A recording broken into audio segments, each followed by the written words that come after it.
Language is dynamic, and English is like every other language in that way. It's ever changing, and phrases, any texting, any form of communication is an ever-changing system, and it's obviously always evolving into something new, and the way people speak to each other is always changing. This video is about words and how they're used and the tone that they are implied with. It's really important in today's age to fully understand maybe the potential even ramifications of the changing of our language and the way we talk to each other. Facebook. Sorry about that, I don't know who that was. Some random boomer just burst through my door and screamed into my phone, and I had to kick him out. Get it? Because Facebook is for old people. And the government to spy on you. And advertising agencies to spy on you. And other people to spy on you. And for you to spy on other people. But seriously, Facebook was one of the pioneering social media platforms, and it really innovated in a lot of areas that we take for granted today. For example, instant messaging, getting to share a video or a photo and associate maybe a tag or get other people in there and have facial recognition software identify them and tag it to them. Or, I mean, there's a wide list of things that Facebook has contributed that are simply just a default part of social media platforms today. For the first time, people were speaking to each other in less of a traditionally grammatically correct sense. And that doesn't mean that it isn't an invalid way to talk.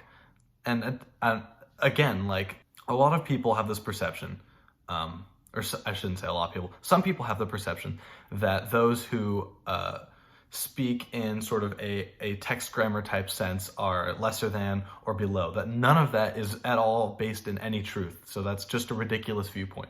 It's, and I mean in a general sense. At the individual level, it can vary hugely, but in a general sense is what I mean.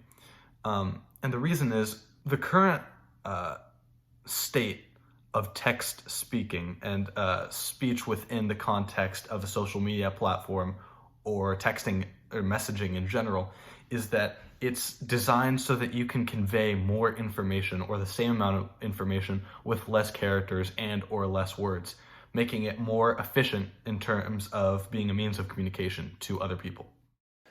So that was a massive revolution. And then I thought, well, wait a minute, maybe YouTube is a Gutenberg revolution, because it allows the spoken word to have the same reach and longevity as a book. This is an absolute revolution in terms of how people communicate and what gets read and what doesn't get read.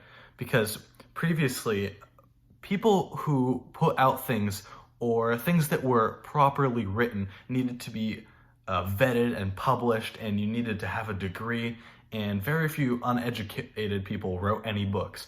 Now, everybody has access to that. And YouTube especially. YouTube is arguably bigger than the Gutenberg printing press, because for the first time, even those people who may not have the ability to read or write can absorb information just like anybody else in the world, as long as they have two things, a device and an internet connection.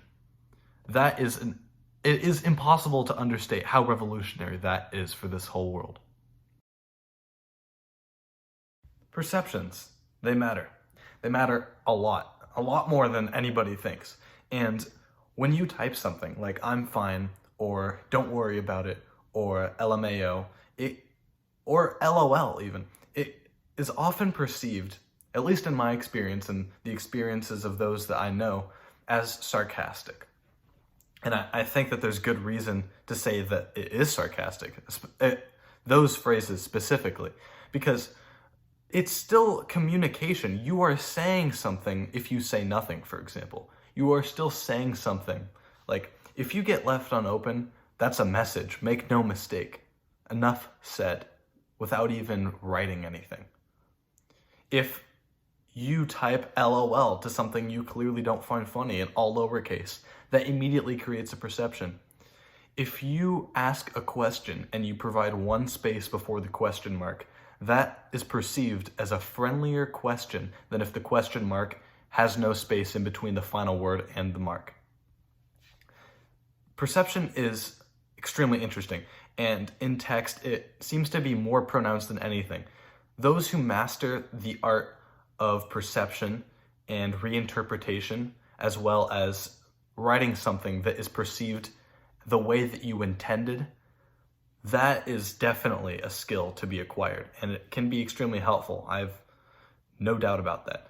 In this world, we, especially when I say we, I mean my generation and maybe one above me, and definitely the ones that will come after me, we need to be masters of this kind of communication. It's largely, interestingly, it's largely emotion-based. All of these perceptions have a basis within emotions, and the way that we speak to each other is much more emotional and less factual and less formal than ever before in human history. Using the name Sprite or? For the name Sprite, we just put DS2, so it's not gonna say Sprite. Oh, okay. What does this mean for the future?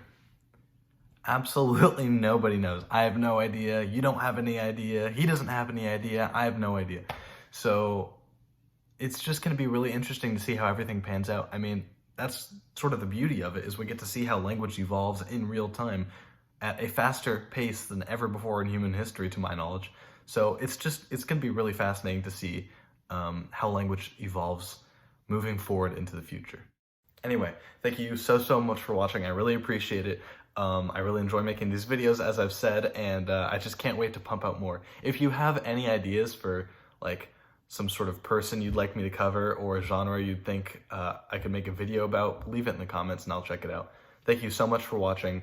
Please like it if you like it, subscribe if you want to see more, dislike it if you didn't like it, and I hope to see you in the next one. Goodbye. New face filters on Instagram today. This is my favorite one so far. Nice job, team.